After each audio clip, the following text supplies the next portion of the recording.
Happy Independence Day ya lero. Ziko latu ndilomvesa chisoni.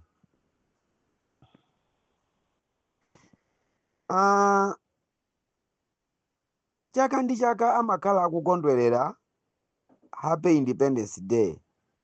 Kutanthauza kuti kukondwerera tinazimira patoka ndamene nandira ufulu kuno ku Malawi. Koma tikaunguza tikalowa mkati mwa dibi Amalawi isali pa ufulu.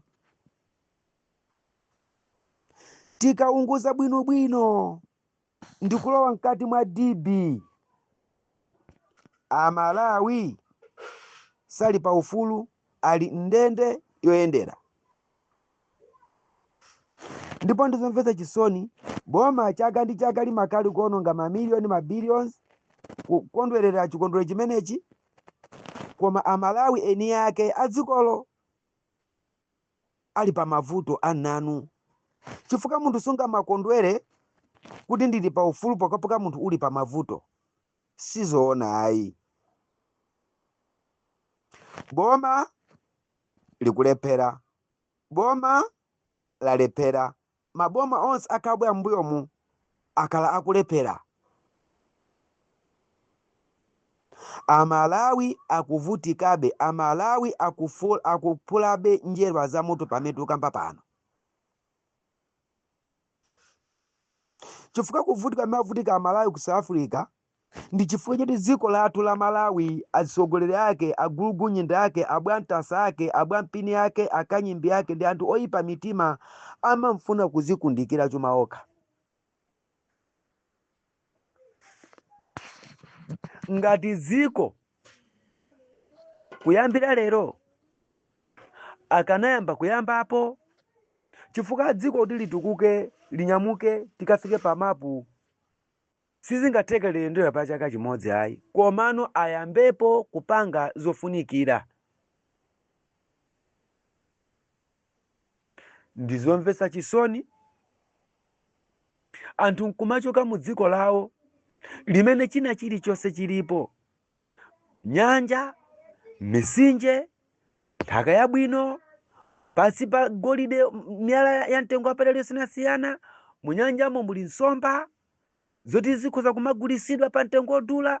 Munyanjamo muli gasi, muli oilo, zili munyanja zathu.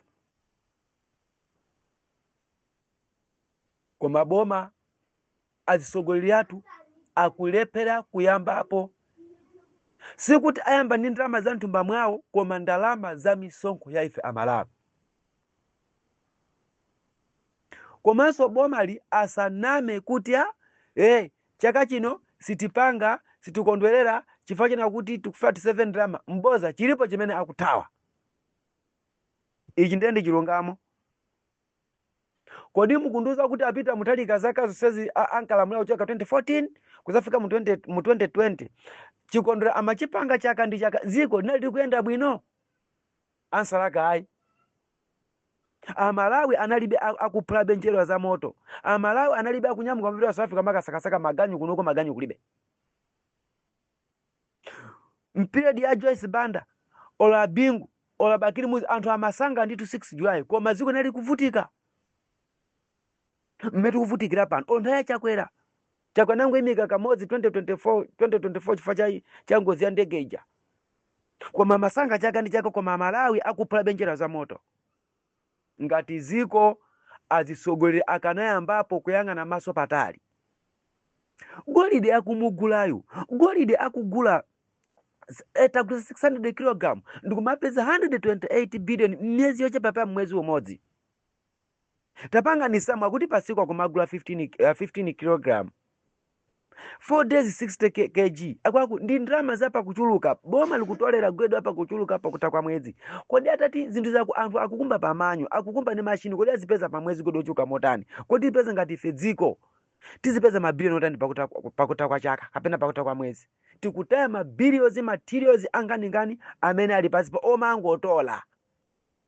Koma kufuna Amalawi azingovutika. Kwa Amalawi mukuagulisa fertilizer modula, Amalawi mukutigulisa fertilizer modula, tikagula fertilizer modula foja mukutigulaso pa mtengo ochipa kwambiri. Ngakale chimanga mukogula anthu patengo chipa chabwe chimanga ndi chakudya tiyamikire chifukwa chimanga sitinga machigwisa ntchito ngati cash crops ayi koma yese nandolo mukugula nando pano pa 900 kwacha nando 900 kwacha ena mmene muchapopea mankhwala tonje mukugula pa mtengo chipa soya mukugula pa mtengo chipa mpunga mukugula pa mtengo chipa mpunga moti kuukonza meja nkumayika mapaketi ndikumapita mayeko akunja mwagulisa forex munosasowa ngati ziko ndeti zikondolera chani palibe chifukwa chosangalala ndi 6 July mwachita bwino ngati mwanenera pa zifukwa zoyenera ngati simukopa kenaka chifukwa chikulipo kopa uta tisapati tisikupanga izi pa zifukwa za kuti zozipa cha inu ake noka chifukwa inu anthu andene anthu agulugunye nda abwenta sabwapini mumabisa chilungamo ndikutenga boza nkulika poera sizoona zimezo ngati ziko akulu kumalawi kuna anthu akuvutika pitani kumudzi mukane kumudzi mekuli kumudzi anthu akuvutika anthu akugona mmatumba anthu akusiki zikualuma anthu adakalibe ndi sabwe mpaka na pano ena pitatu kufika sabwe mwene kazaka zingati zapita zikapasi sabwe zimanalepo chibadwireni koma anthu sabwe zidakaluma be chifukwa chani umphawi nyengo ngati inoyi ya shawadzi Julai anthu akunyowerabe nyumba za uzu zikutonya ngati ziko sitikupita pasogolo pamenepo koma nkhani ndi asogoleri athu akuba amabwera monyengerera amabwera mokwapeperesa amalawi akatero nkuagwira mawa mwaja pakosi gwi kwapa uku ndikupa zimandipweteka kwambiri zimandinyansa kwambiri ngati ziko Tanzania ikutukuka tikuiona Zambia ikutukuka tikuiona Mozambique yomwe 14 years anthu akumenya na nkhondo apa chiwenweni ikutukuka tikuiona pano pasi megabro gado akumenya nawo meye kuchako kunalo ameja ako Boko Haram komabe akutukuka tikuaona Zimbabwe yomwe yaka ikuvutika ikufika koma at least singafandi dziko lathu la Malawi South Africa ndiye jerejere Burkina Faso tona mmene wenyamule nyamata jatona uje Traore jatona mmene kuchako kwa tona imezo chitika kuno ku Malawi zimezi kwalemeresa meya zimezi kwatu kwamene kucha kumeno trinazo zozofunika trinazo ngati dziko trinazo zotenereza asogoletu akwene kusintha inu ndine tikwenera kwa kuti zilongolola tizisokosa agulugunyida bwantasa ayambepo kugwira ntchito amalawi tenti sukusule zikomo kwambiri